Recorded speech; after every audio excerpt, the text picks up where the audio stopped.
People look at me like I've got some kind of authority. I haven't. I'm really just... No, I'm just a Wally with a microphone. And welcome back to the channel. And today we are at the Crashbox and Classic Car Club Historic Vehicle Annual Gathering 2024. And for us locally, we just know it by the single word Powderham, because there's a big castle over there by the same name. And this really is a bit like a Glastonbury for cars. There is 900 cars coming in here in the club area. There's about another 300 over with the individual display cars. And then there's traction engines, there is commercial vehicles, steam engines, all sorts of things. So what we're hoping to do here, as the traffic is backing up a little bit, is have a chat to a few people and see what we can find out about the cars coming in, and maybe I can share some of my slightly finite knowledge about some of the cars as well. And then Austin 7? Sorry? Austin 7? Austin Big 7. Oh, Big 7, okay, fair enough. Every day's a school day, so it's Austin Big 7, that one. And then we've got a nice Frog Eye Sprite. Now, the interesting about Frog Eye Sprite, this is the very first car that John Haynes did the manual for. There's a bit of useless information for you. Oh, look at this, Triumph Acclaim, the very last Triumph, based on a Honda Ballard, was it? Thank God, I'm amazed at my own knowledge some days. But yeah, very last Triumph, never really caught on, but then it did. Oh, another one, blimey, you're like buses, aren't they? Then we got a very nice Cobra, which sounds very nice as well.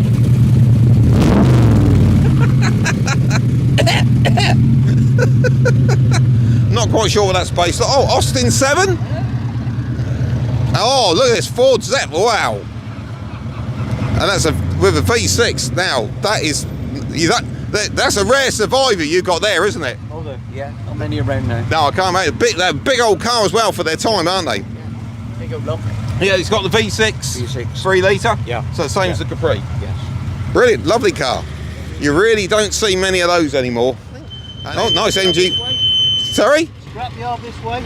Well, don't tell anyone, but I've got one of these as well. They're shit, aren't they? Yeah, the gearbox has just gone. Oh, no. Oh, it's another one. But that's an Austin Healey Sprite. It's not an MG Midget, is it? Yeah, I spotted the badge. There is a difference. And then another MG Midget. Oh, nice Porsche coming in there. What have we got? Is it a Cayman? No, 911 Turbo. Must stop calling them Caymans.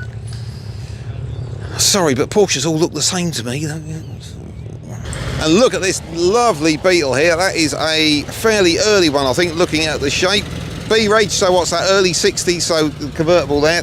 Nice Jag. Looks like a long wheelbase one, XJR there. Oh, VX220. Oh! Train coming through.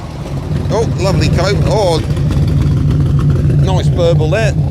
Another Porsche. I think we got more than our Porsche quota this morning. Oh, this is quite... Oh, this looks unusual. Is this a bit of a JDM car? Yeah, it's a Japanese import. Ah, Year right. 2000 Subaru Legacy GTB twin turbo. Oh, okay.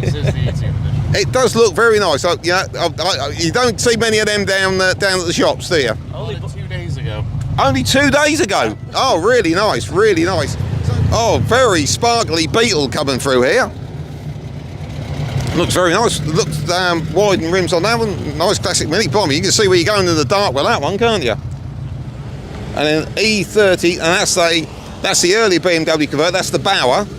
So yeah, sorry, I do apologise. It's a real one. It's a real one, not a Bauer. It's a real one. I do apologise.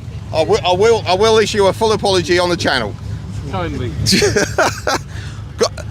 Because the Bauer one had the hoop, didn't it, over the car? Yeah. Hoop, yeah. Got that wrong. Nice TR6 going through there. See if we can recover the situation, shall we? There we go. And then it's not a Mini, it's a Riley Alf, I believe. Yes, it's a Riley Alf. So if you look at the back of that one, if Jason whizzes around, you've got a nice little boot on there compared to a normal Mini. It's not an MGB GT, it's a V8. I saw that by the wheels. So very few of those actually made. Oh, cyclist coming through. Morning. Cheers, thank you. Drive TR4A, possibly? 4? Hey, I got a thumbs up, I got that right. I never know the difference between a 4 and an A. I'll just... the trim strip on the side. Thank you very much. Every day's school day. Oh, that's a very early one, isn't it? Is that 104? 100M? Yeah. Okay, what is an M? 1954, Adam. My name's Adam. Okay, right. But the 100M is the car? Yes. Yeah. Lovely. It is a beautiful thing. Love the colour. Oh, blimey. This is a bit different. That's a Volvo. That's a limousine. Look at the length of the rear windows on this one.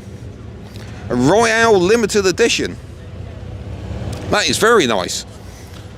Imagine that's executive of some form. Right, okay. No, Jag XJ Executive. Well, that's got the longer rear doors on it. Oh, very Mercedes-Benz really on that one. An early... oh, hello. Oh, you got seatbelts in the back there. Probably haven't got them in the front, have you? No, I didn't think so. And then Triumph TR6 again. Like I say, a lot of people feel this was the last of the true Triumphs. It's a bit of a contentious issue, I know. Oh, and see, when did you last see one of these? Cavalier Mark 1? Cavalier Mark? No, Mark 2. Mark 2, yeah. When did you last see one of these? Look at that. It's, you know, just such a rarity to see. Oh, Maserati bi-turbo? Spider. You... And I'll let the cyclist... Really, when did you last see one of those? That is... oh, there'll be two, will it? There's always a way. If I say you've never seen one, you end up seeing two. Oh, nice little... Now, see... This is an A35, and you know it's an A35 because it's got indicators at the front. You see? I know... God, blimey. I know I look young, but I know a couple of... And it's the grille as well, isn't it? The grille's painted. Yeah, and also bigger back window. Bigger back window. There you go. Every day's a school day, you see? So, good morning, sir. How are you? Very nice. Thank you, and you? Good. How's the wood? Bird's very good on this one here. It's done a lot of work on it, so we've got to keep it up to date. You have, yeah. It's one of the few cars you protect with Ron seal. That's right, you're right. Yeah. Scrape it back every year and redo it. That makes a big difference. Sounds like my garden fence. Cheers, and you. Oh, Sunbeam Tiger. Now, right, is it true you have to take the spark plug out through the glove box? Yes, that one, yeah. Brilliant. I wondered if it was a rumour, but yeah, brilliant. And then another MGB GT cyclist coming through. Very nice TVR there. And that's a S2. Well, yeah, S1 or 2 is somewhere in between. One of the first 2.9s, we'll put it that way. S1 and a half. Something tells me this is a trials car. You're right. Land's End, that kind of thing? Yeah, Land's End, Edinburgh. Yeah. Oh, you look, the jog and all that kind of thing? Yeah, we take part in it. Oh, brilliant. Nice bit of off-roading. Yeah, look, yeah. Use them, that's what I say, definitely. Oh, and the more trials car, that Beetle there, the raised suspension. And then we've got, I should know what it is. Is that a striker in the middle of that? Silver Riot. Silver Riot, is it? Silver Okay, Riot. yeah. I thought it had a bit of silver about it. Oh, blimey, wow, look at this. Volvo 164. So I imagine that's got a 6-cylinder engine. But yeah, blimey, when did you last see one of them? Oh, Vauxhall Viva GT. Now that's a rare. Vivas are rare on themselves. GTs are even rarer, aren't they? So the year is 1968 Mark 1 GT. Brilliant, lovely looking car. There you go. Love the wheels, very period. Oh, droop snook. Well, look at this. Droop snook. I do like a droop snook, sir. I do. Very, very Jerry Marshall. Yeah. For those of a certain age. Oh, dear. Cheers. Have a good day.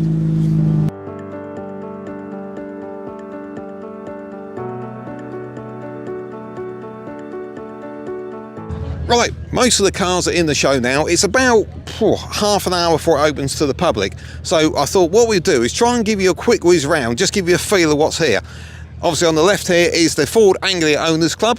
For the lovers of Harry Potter, you've got everything over there you could think of. You've got from old police cars to vans and everything else.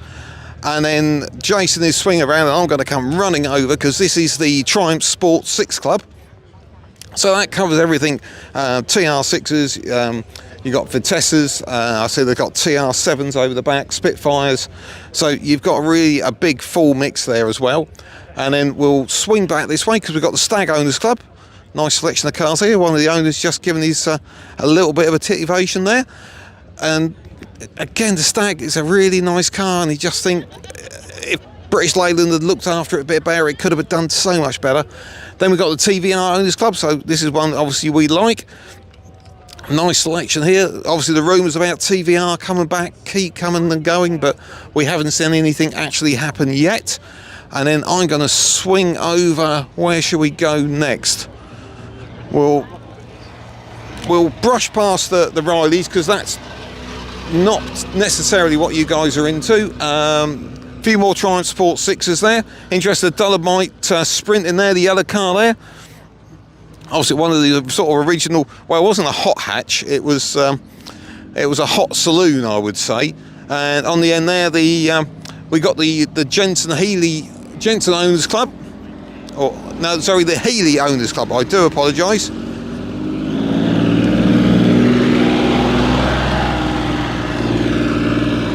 So if we swing around here, we have got the old school Ford. That's right. Shall we dance? Yes. So we've got the old school Ford. So you've got nice Cortina we saw on the way in there, which apparently has got a 2.9 V6 under it. Nice Capri over the back there.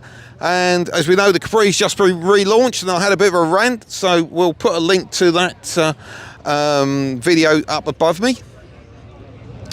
And then which way we're going to go? Let's swing around. We've got Cambridge Classics here, which is a nice selection of cars there. I've always liked the Lotus Elan with that would be considered Golf Leaf colours now. We're obviously not allowed tobacco advertised anymore, but the red over the white, always think it's a lovely colour scheme. Nice Capri there, almost with a private plate with a 2.8. What else should we go and find? Let's have a look.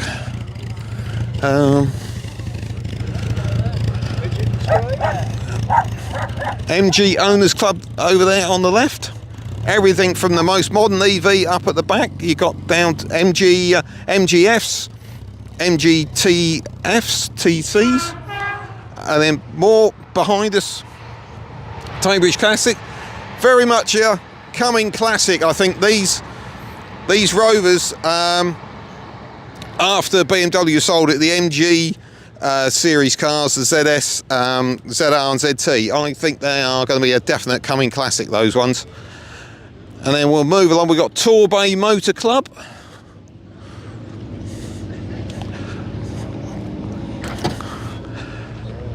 And we will have seen that on the way in. The Droop Snoot there, which is a really nice car.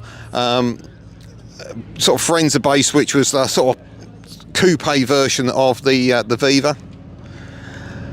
And then behind,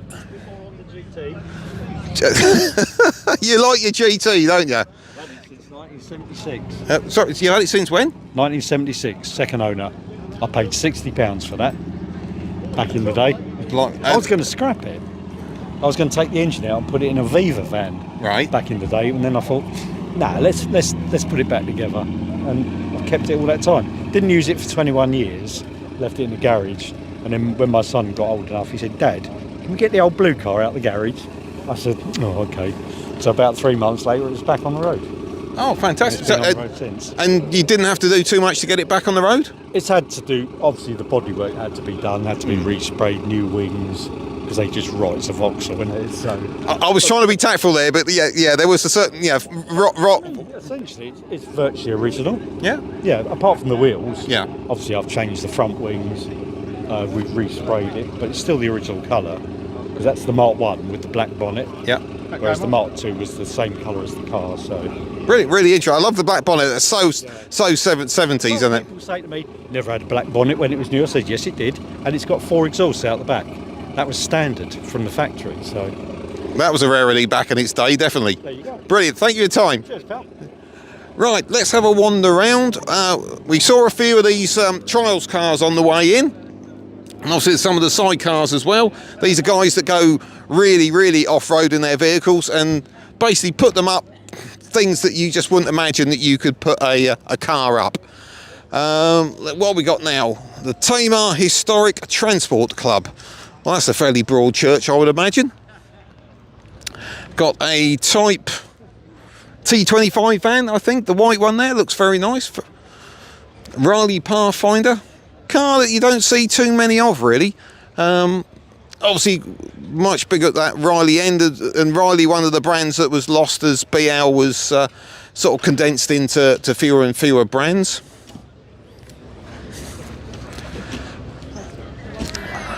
And then, sorry, just letting Jason catch up. A few MGs over to my left there.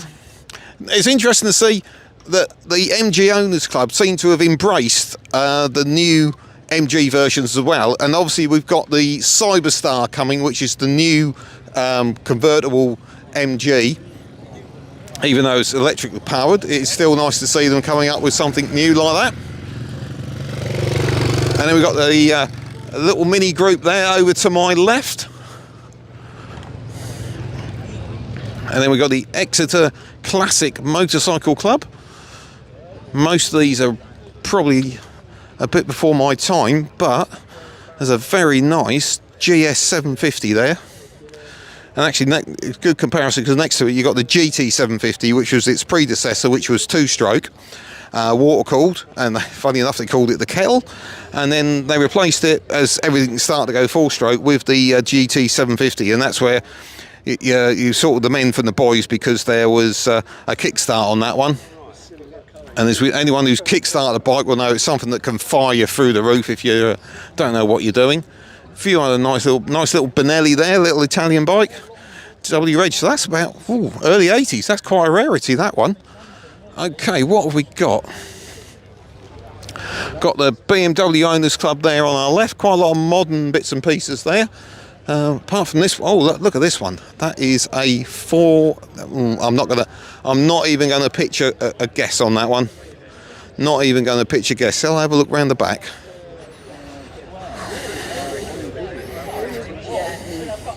No, ain't got a number on the back. Can't even help you on that one. So that's that would be just post-war, I think. So then we've got a Z4 there.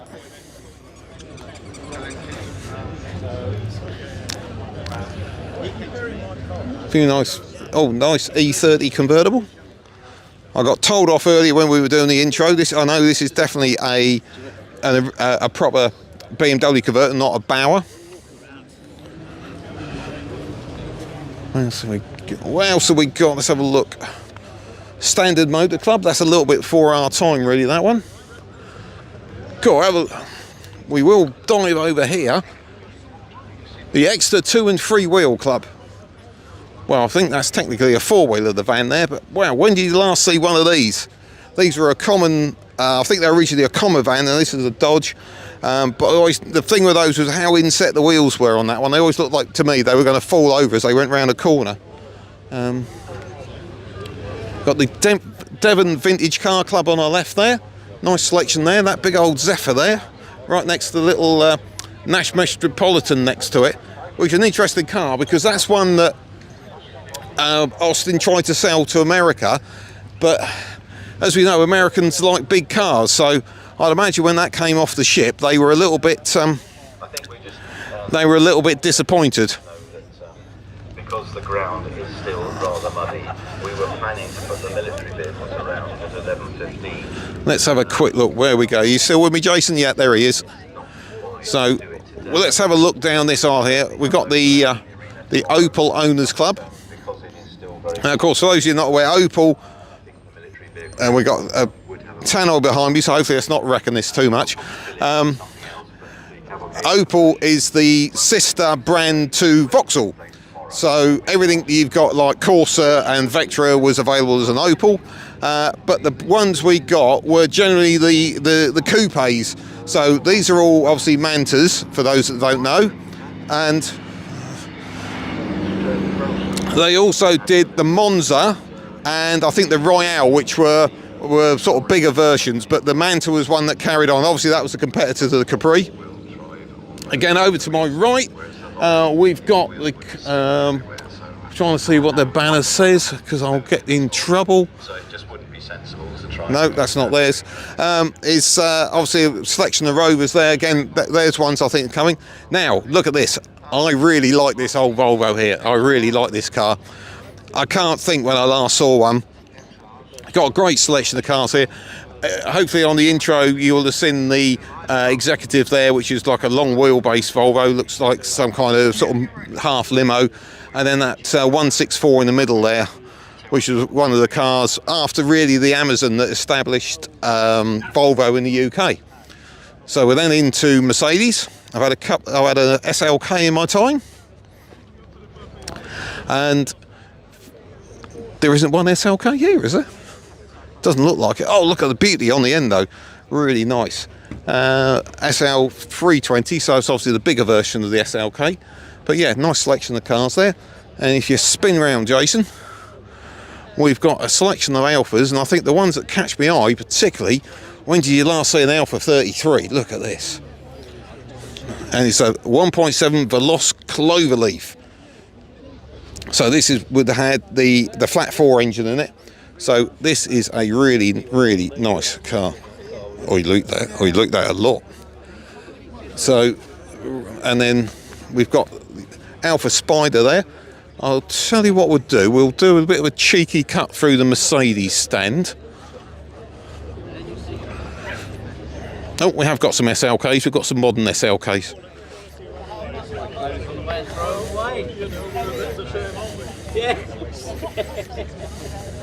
Well, thanks for that. SL there for sale if you fancy one. Right, we've got the Vintage Motorcycle Club now. So this is generally a little bit older than my playing field, and probably the same for you guys at home as well. So we'll just give that a cursory glance.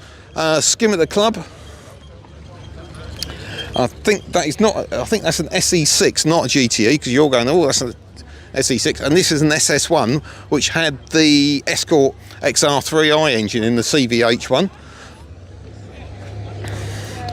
And then this is GTE. I think you can tell it's GTE with the headlamp arrangement, because this obviously got a slightly different nose to it on that skimmeter there. And then where are we going to head now, Jason? We're going to go this way, I think. Don't trip over that post, somebody else already has. So we've got the Ford Owners Club. I'm not sure we can get out the far side. That's all right. Hey, this is a rarity. Hey, I bet you've never seen one of these. Look at this. An XR6. Well, we know with XR2, XR3 and XR4, this is an XR6 on an XR6 Turbo. It's a Falcon, so it's the Australian-based one. So, you know, V8 supercars, that kind of thing. But yeah, don't see many of those. And then RS2000 next to it. Very much in our kind of patch, those two. And where shall we head now, Jason? Let's go this way. A few MGs down there. Hopefully by now there'll be a video out that I've had to admit to the fact that I've actually bought an MG midget, and things went wrong really quickly. So if you want to see that video, we'll put a link to it above. You can have a good laugh at my expense. It's a later one. It's a rubber bumper, so it's after this one here. So my pockets weren't deep enough for a chrome bumper, I'm afraid. So now we're really into core Oscar's garage territory down here. So this is the RS Owners Club. So we've got, where do we start? RS Turbo Fiesta on the end. For those of you of a certain age, might remember they did a curry related advert. There was one was, I think the one was Madras and the other was Vindaloo. Nice RS RS Focus there, and then nice RS. I think that's an RS2000. Yeah, it's got the Pinto engine in it. Twin 40 carburetors on that.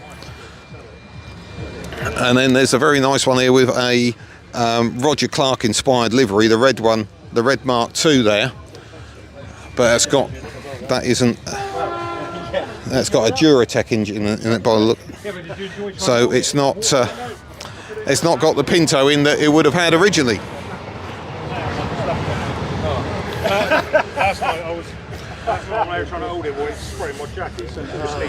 And then we've got a very nice Cosworth at the end. Again, these are cars. Interestingly, I've just done the research for an upcoming Wheeler Dealers video, and interestingly, they were struggling to sell a Cosworth at £6,000. You know, now, what, after that film was produced, that 14 years later, you could sell it for probably £26,000. It's incredible. Let's have a look what we got on. We've got the Mini selection there.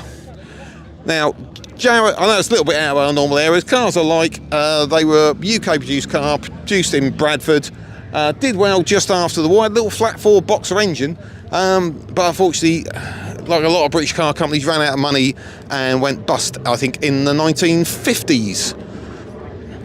Nice selection of commercial Morris Minor vans there. Oh, and here's something that's right up Oscars Street. Look at this. Audi Quattro. Fairly early one. Those nice bulbous arches, I really like that. That, you know, X-Pac, if you're a Capri person, I think they're really nice. So, and this was a 100M. Were you the guy with the 100M? He was the guy with the 100M. Do you mind if I so, I know the 106. Yeah. So what was the 100M? 104. That's 104. 104 BN1. Right. Which is 1954. And then this one's got a BN2 gearbox, which is 4-speed. The original BN1 was a 3-speed. Right. And this was upgraded in 2019 by the previous owner. This one's fully aluminium completely. The bodywork. It's got a good fast road engine, and yeah, it's good. Took it to Portofino last year. Oh wow! So you put some miles on it then? Did 3,200 miles. Didn't miss a beat. Brilliant. 33 to the gallon. It's almost eco-friendly at that kind of rate. It is, yeah. Brilliant. Thank you very much. Not at all. Cheers. Thank you. Well, what a story. And it's being used. I love it when these cars are being used. I don't like them all parked up and polished. Mainly because I don't do polishing myself. Oh, there we go. So, a few nice Porsches here as well, quite early ones. And then XK owners over to your left, Jason, over that way. So you got XKRs and XK8s. Oh, we saw this on the way in. I know it's a little bit outside our normal window, but I love the Volkswagen convertible there. That's obviously quite an early one. You can tell that by the roofline, the comparison between the two cars. Look at the much flatter roofline or lower roofline of the one on the left. MG Owners Club out keen, very keen and polishing. And then getting into our area again with the modern classics.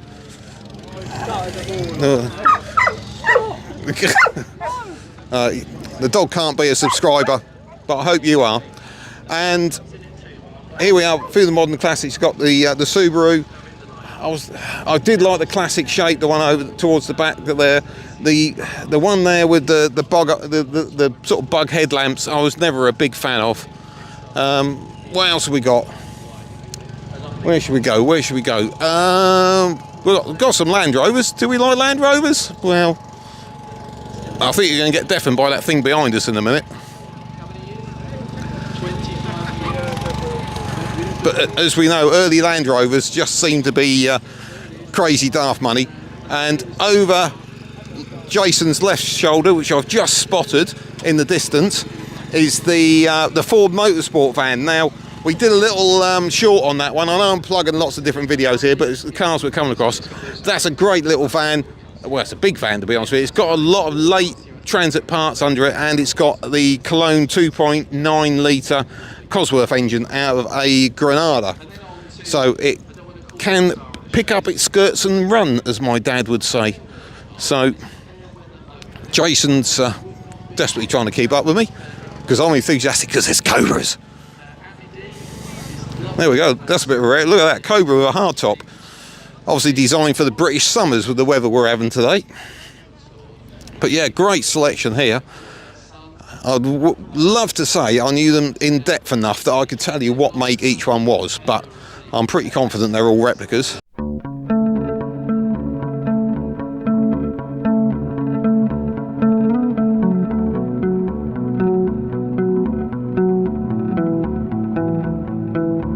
Right, there's something around here that I like. I like this very early Opel GT. So this is sort of like the predecessor, I'd say, to the Manta. Sort of late, maybe late 60s, early 70s. Yeah, well, that was. This one's a 69 registered car. These are, I think, really nice. There's very few survivors of those. Not, pop-up headlamps. Very much of the era. I really like those. What else have we got? Got a nice Mustang here, right in front of us.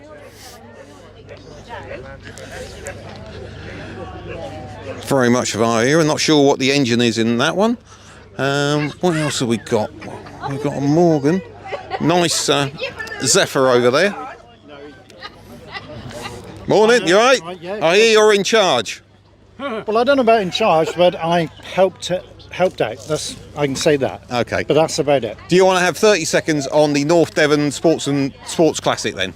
Right. So our next year is our 40th year. So we started in 1985. We've got a pure mixture of classics and some modern day, as you can see here today. Mostly classics, but we're a good, friendly bunch. We're organising our own event on August the 11th called the North Devon Festival of Transport, which is being held in Bideford Park in Bideford, obviously North Devon. We've got over 300 cars coming now, but obviously we're still up for more vehicles to come along. Okay, and if people want to get involved, how do they find out about you? Right. We have posters here if they want to come down to us, and they can pick up a leaflet. There's one of our posters here. If you want to zoom into that, young man, so everybody can see it, that's our poster for the North Devon Sports and Classic Car Club.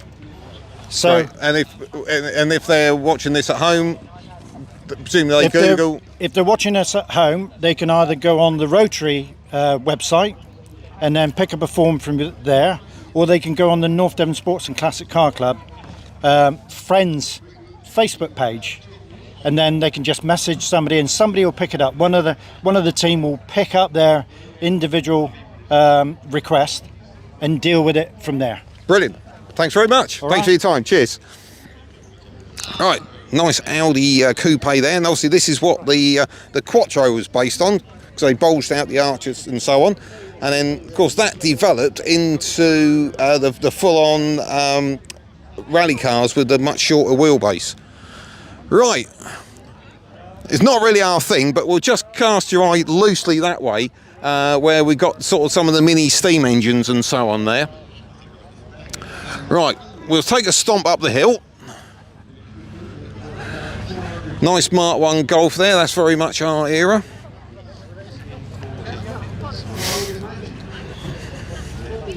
Very nice, very 80s looking brown interior there. Nice S2000s. Surprised we're not seeing more S2000s, because they are a car that, God, I wish I'd bought one when they were like $5 or $6 grand, because they just seem to have gone through the roof. I don't know where. Nice little line of rarities here as well. We look over the back there, so I'm pointing you all over the place, Jason. They've got a nice Rover Tomcat, the silver one. Let's have a look around here. Some nice cars here, actually. Not sure what this group is. So Rover Tomcat, that was the coupe version. They did a race series back in the day based just on these cars. And they've sort of gone through a dip, but I think they are definitely sought after now. And then you've got the MGR V8. So that was based on an MGB Heritage body shell, but with a Rover V8 engine. An awful lot of these went to Japan, of all places. And they all seem to be gradually coming back. A nice TVR, I think it's a Cerberus, I'm not 100% on that one. And then over to your right, Jay, you've got a Corrado VR6. Now this is definitely rare. This was obviously the follow-on to the Scirocco, and I always thought it was a pretty car.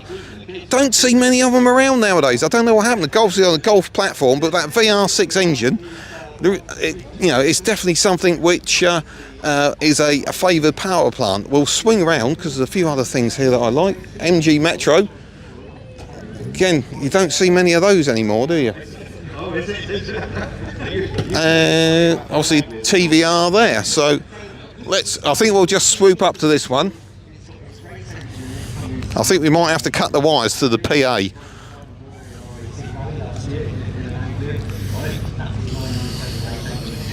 There we go, here's a bit of a rarity for you. An XR3 pickup with an E-type in the back. That is, I would imagine, one that somebody has built. Oh, hello, there's a rarity over here as well. Datsun 1300.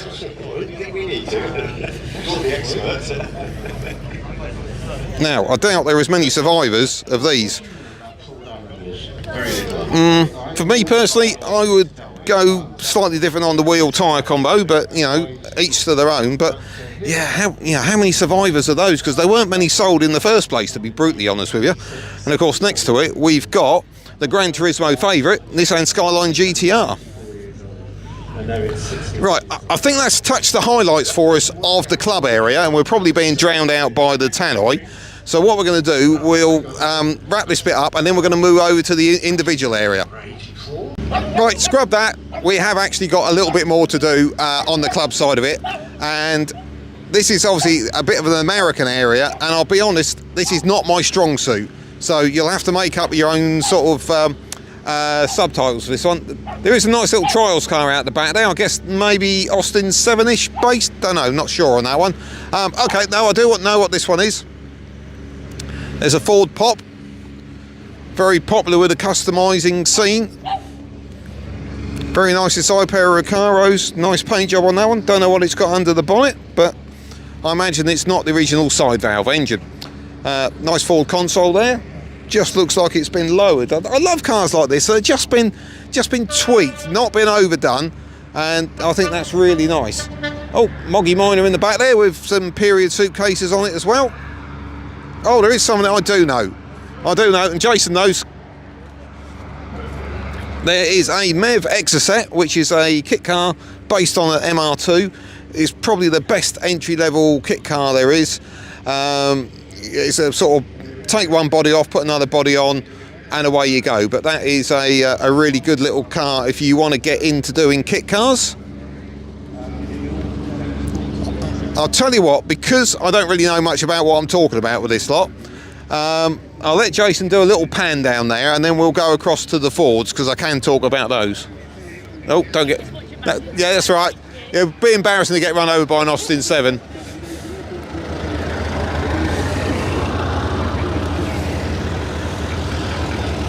I didn't realise Jason was going to do that much of a pan.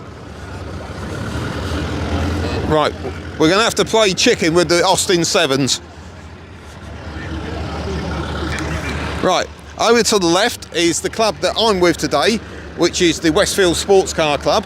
And despite the fact it's titled with Westfield, they have opened their doors to anybody really in the kit car or in sports car world. So they're an active club socially, so if you want to get involved with them, obviously they've got predominantly Westfields there today, but there's a great looking Robin Hood at the back. But over this side, it is the XR Owners Club, and what a array they have got. So we've got the XR2 at the end, and then the white Sierra XR 4x4 K-Reg. That's quite a late XR 4x4. I imagine that's probably got the 2.9 engine. XR3 convertible, XR2i, Mark IV white one, which is the XR3i, and another, look at this lovely early XR3 with the cloverleaf alloys. I wonder if it's an XR3 or an XR3i. It's an XR3, so that's a carburettor, so that is a really early one, and that's been displayed in the Welsh Motor Museum apparently. Then we've got a couple of convertibles, Mark V there, and then into the RS Cosworths. So, and then finally, you're going to go, oh, it's an XR2. It's not an XR2. this is a Fiesta Supersport, and I've seen this car before. It is immaculate, and considering we're a bit wet on the ground today, I think he's done an incredible job of keeping this one so clean to get it in here. And there's mirrors to show you what it's like underneath. This car is absolutely immaculate. This was like the pre-runner to the XR2. The XR2 came in about a year later, but obviously you can see a lot of cues between how that was styled and presented compared to the XR2. Jason's enjoying the mirror there.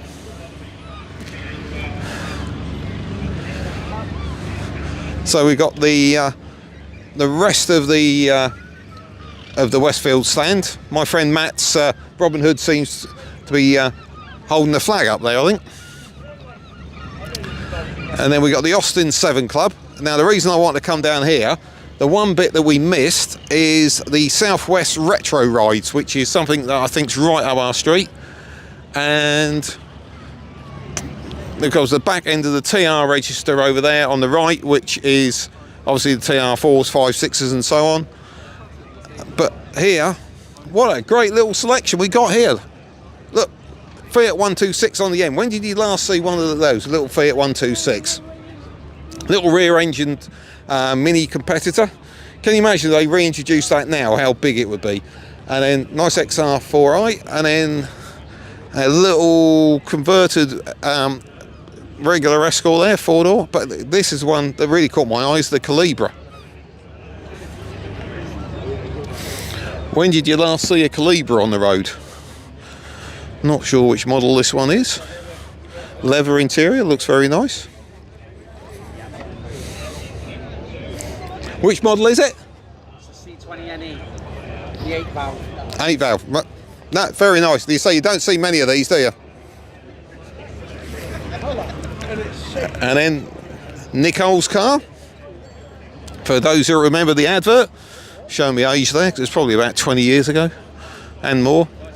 And then a Z28 Camaro on the end. Right, I now think we have actually done the club side of it. So what we'll do a second wrap up, and we'll go right over the far side and go over to the individual cars.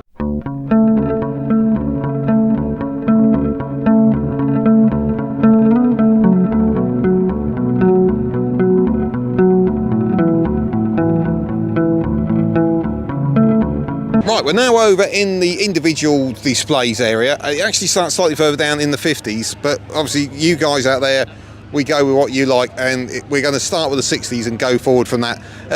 Start off with very nice Lotus Europa there. Had, I think, a Renault engine actually in that one, and rear engine. Yeah, very futuristic car in the day. Came out, I think, late 60s. And then obviously a Beetle there, and then we've got a nice console Capri. Now, you know, obviously the Capri name is a bit of a hot topic at the minute, and this was the original use of the Capri name. So, and obviously you see the styling cues on the rear quarter lights are very similar to what was used on the later one. And then next to it, not a car that many people will recognise, that is a Carmen Ghia, and that was Volkswagen based. Very stylish car. Ghia, of course, the styling house, which did a lot of work for Ford as well, and used their naming models on Fords of many eras. And then what we've got, nice Mustang here, very early Triumph 2000. Hasn't got the stag style grille on that one, so nice mini. Hillman Imp. It's interesting these two cars together, because you've basically got the competitors of the era. Obviously the Hillman Imp is that bit bigger, built up in Glasgow, and it had a rear engine. Did have a few issues with reliability, which rather gave it a bit of a dink. And now a nice selection of Morris Minors there. And then a real British bruiser at the end here. We've got the Jensen Interceptor. And that looks in exceptional condition. G-Reg, so that makes it, about 1970-ish. We'll slide through here, because there's a guy here playing the guitar, and he's a bit loud.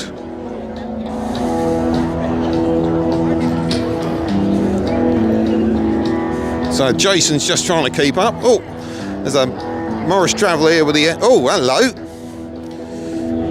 that's got a bit of poke. There's a Morris Traveller, Morris Minor Traveller here with a Rover V8 engine in it. So I reckon that can get running.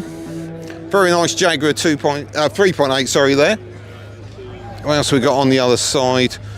Nice Wolseley. You see again, very much the era of British Leyland's badge engineering. This would have been an Austin Cambridge, Wolseley 1680, something like that, and a Morris Oxford, all in basically one body shell with different grills. And then a couple of nice cars over there. We saw the Hillman Imp just a minute ago. You got the Sunbeam Stiletto, which is like the coupe version. As again, very much badge engineering, but again, this was Roots Group, which had sort of Sunbeam and Hillman and so on. And then next to it, we got the Hillman Husky, which is the van version of the Imp. And then Jason's just wandering by a Vauxhall Viva. Compared to the one we saw earlier, that's the earlier model. Very nice 4 Cortina. I think that's probably a 1600E, I could be wrong. Looks like it's got all the right bits for one. What we got down here then, let's have a quick look. Nice, oh, this Mini looks properly immaculate, and it looks a very early Mini as well. 1962. So the Mini was introduced in 1959, so let's have a look what else we got. Again, another bit of badge engineering there, Wolseley. That would also have been a Riley. Let's have a look, let's work our way around the end here.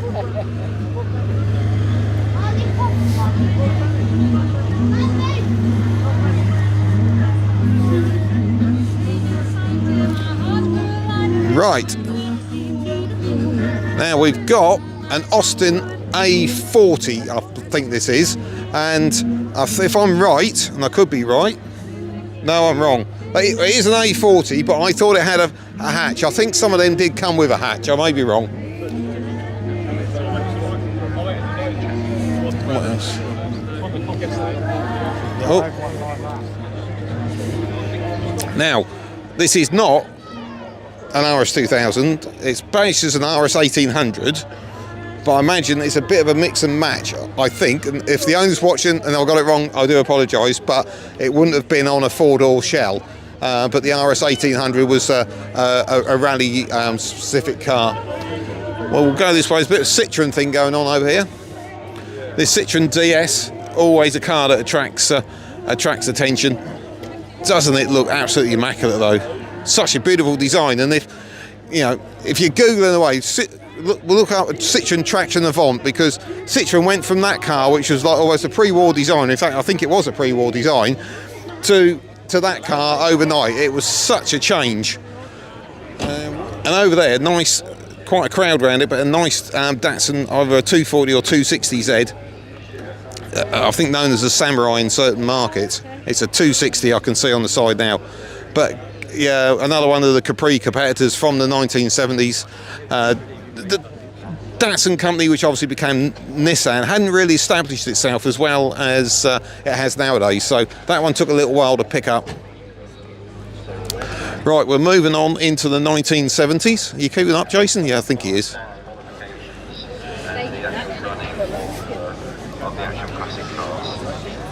So nice Lotus Elan 2+2 there, really nice little car. And blimey, I thought all the old transits had rotted, but there's a camper van version there that's still going. Interesting, we've got a smattering of the VW versions. They seem to go on forever, don't they? What else have we got here that's a particularly sticky-outy kind of car? Nice Daimler there, 2-door. Oh, there's a sort of a little bit interesting here. Sorry to sweep you around.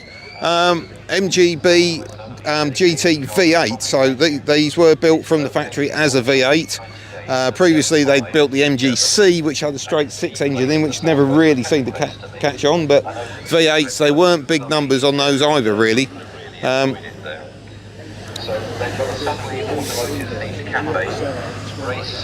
And what else have we got? Got a nice Ford there. Looks one of the last of the Mark ones, the pale blue one there. It's got a little bit of RS3100 about it, but it isn't one. What else have we got? Nice Triumph 2500 there. One of the first fuel injected cars. That. They pride themselves on going the extra mile, and clients don't have to worry about a thing, and the cars are looked after as though they were their very own. So continuing through the 1970s, nice Rover P6 there. That was very popular car, and as my father said, he reckoned it was one of the last proper Rovers for the SD1 come out. And they've got clients from across 3 sites in Devon. Nice MGBs there. Oh, a bit of a gap there on the 1970s. Maybe the fear of rot in the damp weather has scared them off. And what else have we got? Oh, Aston Martin again, you see?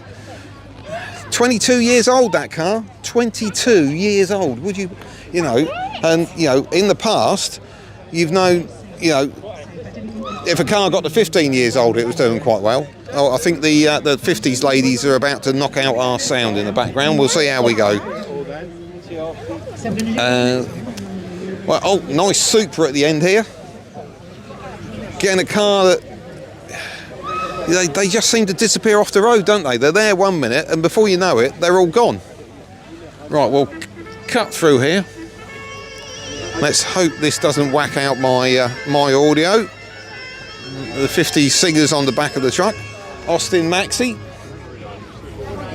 Early sort of hatchback, really, but never really sort of fully established itself in the market. I might be being a little unfair to it there. Obviously, the Maxi had good sales, but it's not remembered as the iconic one that introduced the hatchback to the market. So, what else we got? Oh, Datsun there. What else we got? Oh, Toyota Starlet. When did you last see a Toyota Starlet?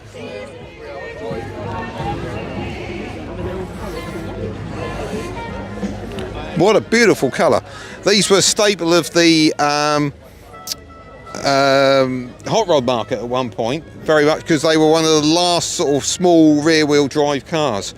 So, yeah, really nice car. And then we've got other extreme next to it. It's got MG hubcap, so I don't... It's a JG Midge. So I am assuming that is based on a chassis that's on there. And then we all know what that is, don't we? There's a Robin Hood kit car next to it. What else have we got down here?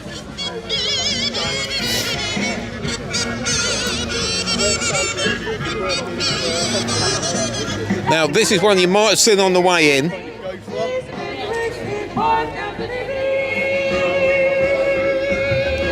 Maserati bi-turbo Spider. Quite a rare car. In fact, a very rare car. There's a little bit, for me, of BMW 3 Series in this car. I still think it's a really nice car. They did a hardtop version as well, 2-door. Really nice car, that.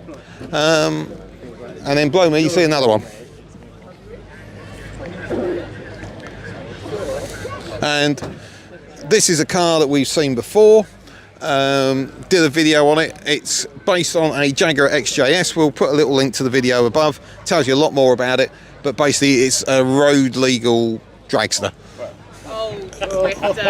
And then we got the follow up to the Maserati bi-turbo. Was that the? I think it was the 4,200. No, the 3.2. I think was the follow on. And then later on, they did the Maserati with the Ferrari bits under it. So on to the last thing, 1980s onwards. So this is very much up our street. So another, I'm going to go RS Turbo on that one because it's got the bonnet vents on the Fiesta on the right there. And then nice little, we saw one on the way in, nice little Figaro there. Nissan Micra based. They also did, I think the same company did one that looked a bit like a Morse Jaguar on it, on that same basis as well. What else we got? XR3, very late Maxi there. By that point, it would have been being replaced by the Maestro, I imagine. What else we've got? A couple of Cortinas on my right. Oh, look at this. Now, we haven't seen one of these yet today. Astra GTE Mark 1. Now, that is very rare. Very, very rare. Nice car as well. It looks in excellent condition. I don't believe that was an original colour, but original GTE Recaros. Looks really nice. And then the other side, we've got a Nova, which is a kit car based on a Volkswagen Beetle. So it's Volkswagen Beetle underpinnings. Keep the floor pan, the engine, the running gear, and then plop your body on top. Very popular conversions by lots of different kit manufacturers during the 1970s. And then up the other side, see again, you look Peugeot 309, you think, well, is that a classic car? It's a K-Reg, it's nearly 30 years old. I think that, definitely holds its own, a classic car show now. I just think people, and think, when did you last see one of these on the road? Because I haven't seen one for ages, to be perfectly honest with you. And I think that pretty much does us through the individual displays. So let's whiz on and see what else we can find.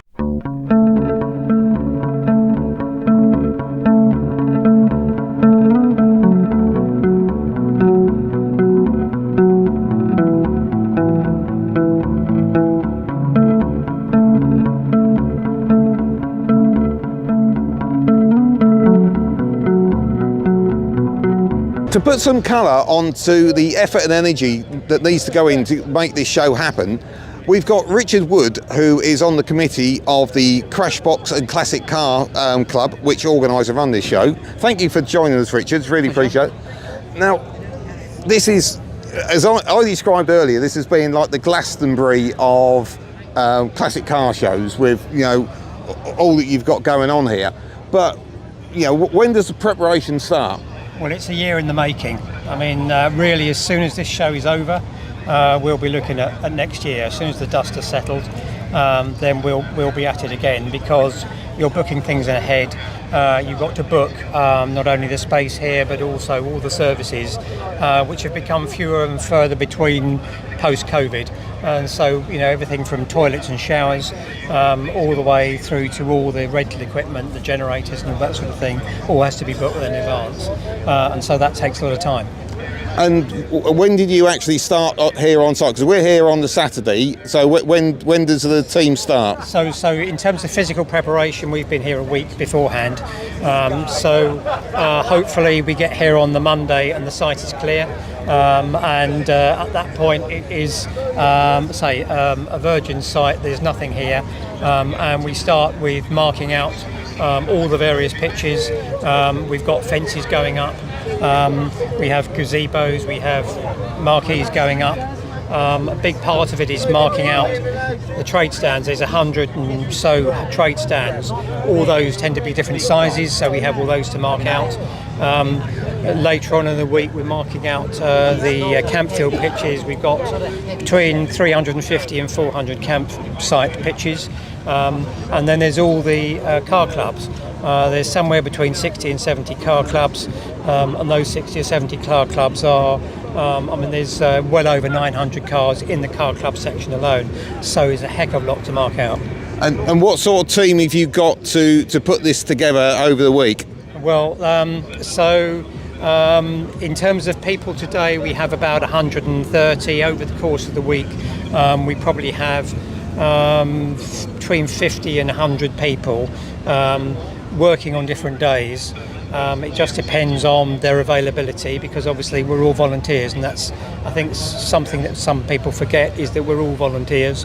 But some of the volunteers have been working with the show since it began. There are people working here now who were on the first show in 1975, which is pretty amazing. The oldest volunteer is 92. 92. Wow. Yeah. That stopped me in my tracks. And just give us some quick numbers wise. You mentioned there's sort of 900 cars over in the club section. What about the rest of it? Obviously, we're here in the Crashbox Club's own area, and then you've sort of this way we've got the individual exhibits. So how much we got? It's okay. So in the in the Crashbox Club area, we have around about 200 cars, and then over in the individual car entries, there's about 300 odd. Then in the commercials area, I think we've had more commercials there than any year before. There's about 75 commercials. There's about 80 bikes. Amazing display of steamers. There's 50 steamers, a mixture of the miniature and the miniature and full-sized. And then over into the trade stand area, there's 100 trade stands. There's about 40 auto jumbles. So it gives you an idea that it's a big show in the making. And numbers-wise through the gate, what do you expect over the weekend? Well, that's the $64,000 question. I mean, that makes or breaks what the show really. So we hope to get maybe 6,000 people through the gates, and obviously it's a combination of the people coming through the gates, the fantastic exhibitors. We couldn't obviously run the show without the exhibitors, but at the same token, they're coming here to a show that is a year in the making. So there are some pretty big numbers, and for this sort of show costs over £100,000 to put on, which is a big risk for a relatively small car club. We're a regional car club, and that's a big risk. Yeah, if you get washed out or anything like that, it's going to put a big dent in your finances. Exactly. Yeah. Now on that, as I cruise around the internet. Maybe I shouldn't use that word.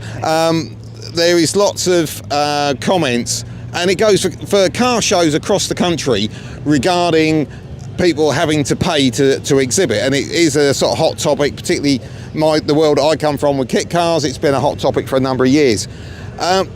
Talk us through how that works for you, because obviously if I come up here as a paying punter in the gate, I'm going to pay £15 to get through.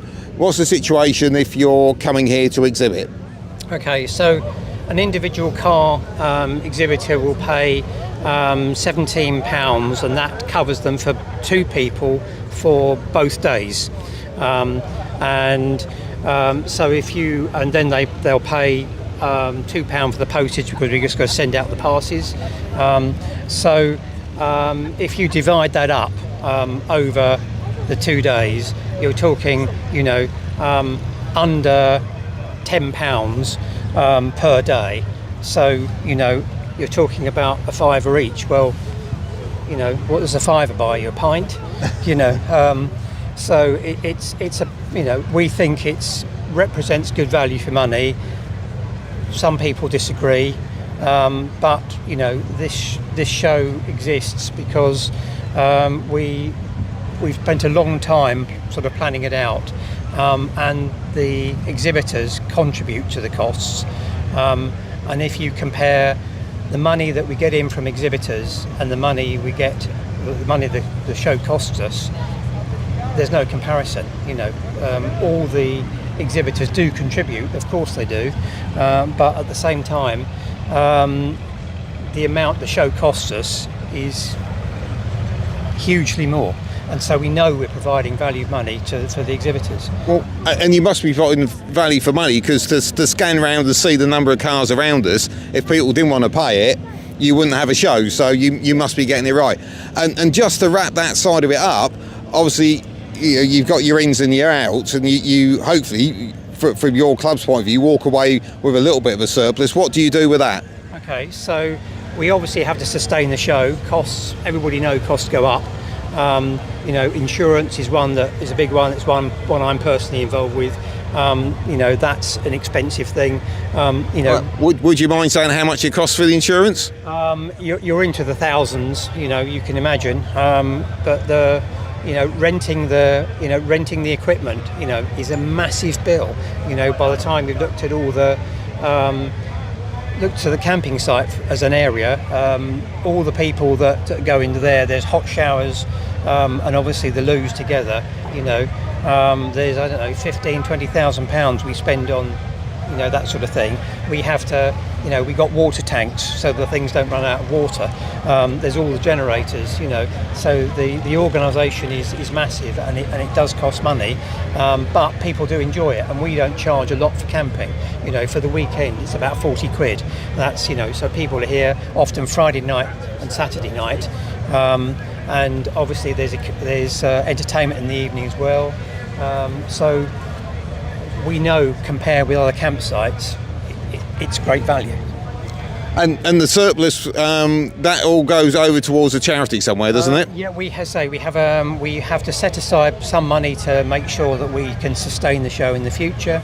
But we do. We have 3 headline charities typically every year, and a number of others that are present on the showground. And over the course of the years since we started the show back in 1975, we've raised over £250,000 for mostly local charities. And that's one of the main reasons the volunteers who put the show together, that's one of the main reasons that they want to volunteer and happy to volunteer for nothing, and they put in hundreds and hundreds of hours over the course of the year to make the show happen. And finally, next year it's 50 years. Can we expect something big and exciting? Well, we do hope so. We are looking at new things for next year. We've got more family entertainment this year. We certainly hope that we will be able to put the show on next year. It all comes down to having volunteers. Without those volunteers, the show won't run. We will be working our way towards it. We hope to get support from the car clubs. A couple of hours a day here, helping out in the run-up to the show makes an enormous difference to us. And when you've got people in the organising team who are in their 80s, they can't do everything forever. So without that help, the show won't go on. So we're really hoping the car clubs will get involved. For them it's a big event, and if they can put some help into it to make the show run, fantastic. Brilliant. Richard, thank you so much for taking the time to talk to. I know you have been charging everywhere. I've been trying to nail you down all day, and it's like trying to swat a fly. So I think for those of you watching, hopefully that's giving you a real insight to the energy, effort, money, expense and risk that goes into putting on one of these events, and it's not a work of 24 hours. So thank you again, Richard. That's been really informative.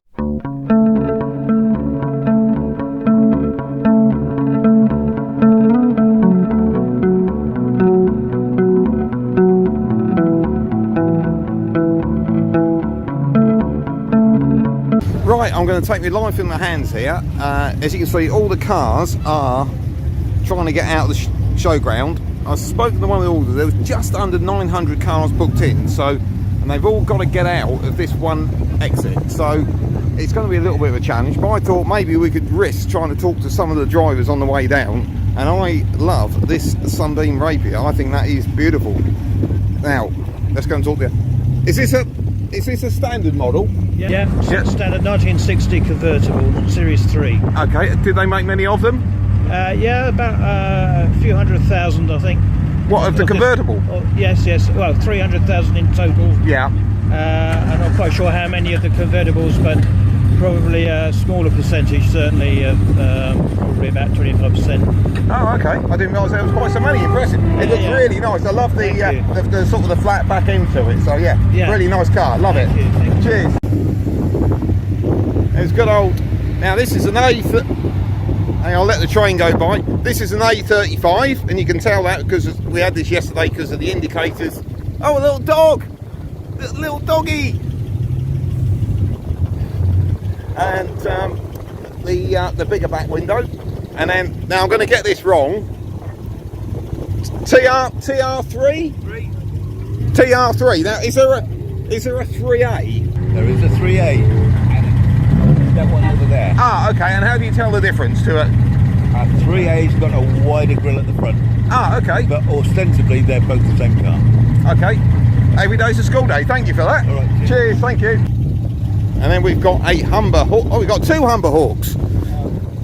Oh, Australia.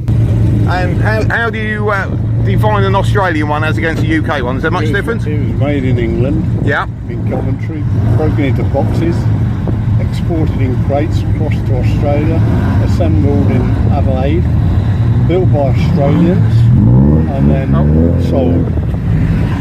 Brilliant, thank you. I'll let you get out. And they're letting them out in line, so this is why we're going to have to let everybody go. And we've got a little Frog Eye Sprite there. Nice mini.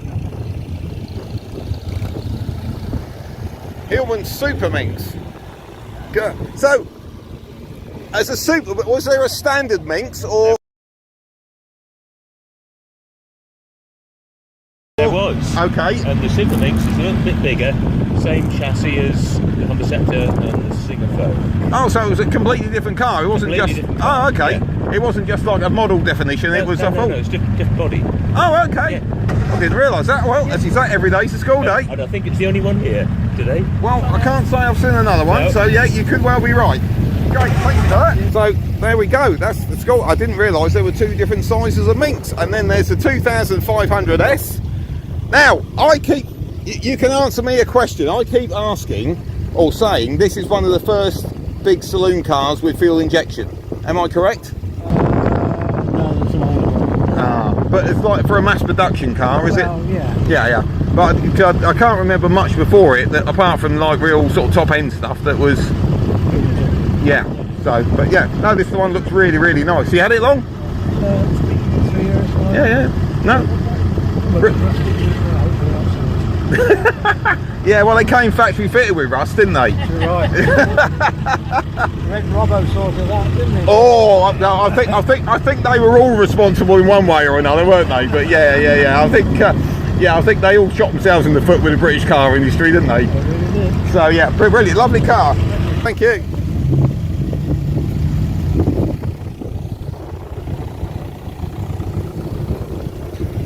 Oh, now. Humber Scepter, yeah.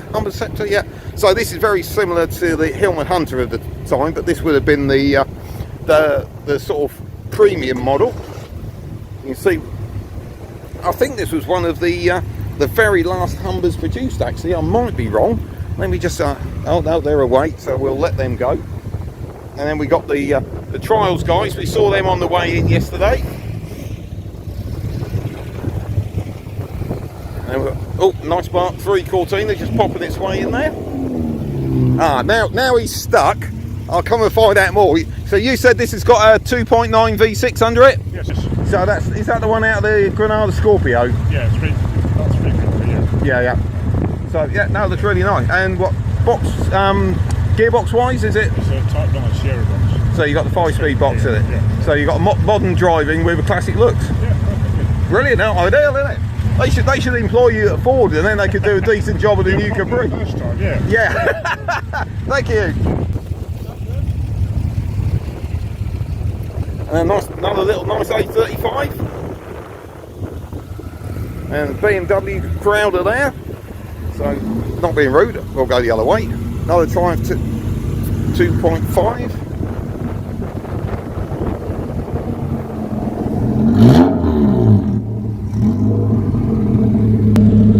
I wonder why it's so loud, and I realised the pipe's coming out by my feet. So is this like a race car or a... Yeah, race car, track car. Yeah? Yeah. And what you got under the bonnet? B16 A2, B16B head.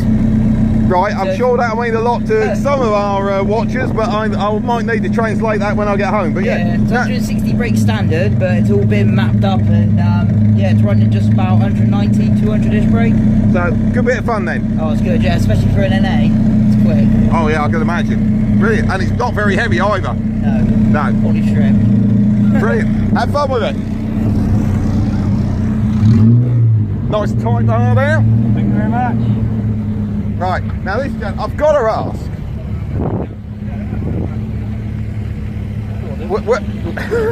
The skis. Why not? Fair enough, I'll leave it at that. Why not, yeah. And that's a Wolseley 444. Now, if you don't, now this is between you and me. Don't tell anyone. but I think this is a bit of a grey area for me. So were these also badged as something else or not? Or was this when Wolseley's were Wolseley's? This was Wolseley's when Wolseley's were Wolseley's. Yeah. Yeah. So nothing else was this kind of... No. Well, you had the energy magnet, which was a bit similar, but it wasn't. Yeah. Because none of the panels were fit. Yeah, well, they never did in those days, did they? Yeah, the 444 stands for four-cylinder, 44 horse. Ah, there we go. There you are, so that's a little bit of information. Every day's a school day. Yeah.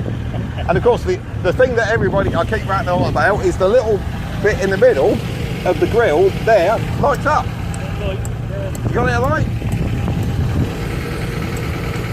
Yeah, I don't think it's showing in the sun, but yeah, that's how you used to know they were police cars, I was told. Yeah, because the police had a lot of these, didn't they? That's right, yeah. Yeah. Brilliant, thank you, it's a lovely car. Ah, bit of Bergerac. Am I right? Yes. God, I'm so good at sometimes I impress myself. Oh, there you go, see? Yeah, but don't tell anyone. I did a video on Bergerac's car, so I looked at. It was easy then, wasn't it? Well, yeah, Find it easy. Yeah, well, don't tell anybody, but you know. So this is a Triumph Roadster, if I remember. And what's that got under the bonnet? It's just a straight four. It's a Massey Ferguson unit from their tractors. You're kidding? No, I never realised that. That bit I didn't pick up on. Yeah. Look, I've heard of engines being described as agricultural, but actually being agricultural is something else. But it's only the gearing, of course, with all engines. Yeah. So, it's got 4 pistons that go up and down and go bang. Absolutely. Brilliant, lovely cars, beautiful. Thank you very much. Good luck in getting out. Hopefully, it won't be too busy. Just move on. I was wishing you luck. Thank you very much. So we've got a nice Volvo there behind. So the queue, to be fair, does seem to be improving. Let's go the other way. Oh, hello. I have just seen something very nice. I don't know what that is. Anybody know what this is? Because I don't know. It's a Zagato. And that is beautiful. Now, I'm going to show my ignorance if you don't mind. Yeah. It's obviously an Alfa Romeo. Yeah. And I've guessed it's something to do with Zagato. Yeah, it's Zagato design. Yeah. And what's it, which Alfa is it based on? Spider. Ah, really? And it's got a roof. Oh, wow. So what year is this one from? 1974. Well, it is absolutely beautiful. It caught my eye from all the way over there, and I almost broke into a run, but yeah, that was brilliant. You had a good show? Yeah, it's excellent here, isn't it? Absolutely brilliant. But yeah, beautiful. I'll do a walk round.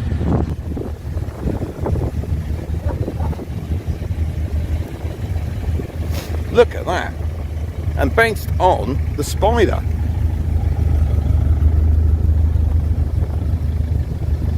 Look at that, beautiful car. Right, that is an MG, I think. There's an MG behind us. I might be showing my ignorance here, but you do know your tailgate's slightly open. So is that supposed to be for airflow? Yeah. Ah, right. Very impressive. Right, well, I've got that one. What else have we got? MG? Is that an MG? No, it's a Riley. Got that wrong. Okay, well, I think we might wrap that one up because I think we're probably breaking the back of cars getting out. So I don't think there is too much. Well, I hope you enjoyed that little impromptu video. I thought we'd just have a run around some of the cars as they were leaving, and yeah, hopefully we had a bit of a giggle for you. Well, as you can see, the cars are now leaving the showground at the end of the day. We've had a great day here at Powderham. Hope you've enjoyed our walk round the club stands, and also we obviously had a look at some of the individual exhibits, and also that great chat with Richard just to find out what goes on behind the scenes to put on a show of this scale. I really hope you've enjoyed watching this one, and if you have, please consider giving that subscribe button a click for us.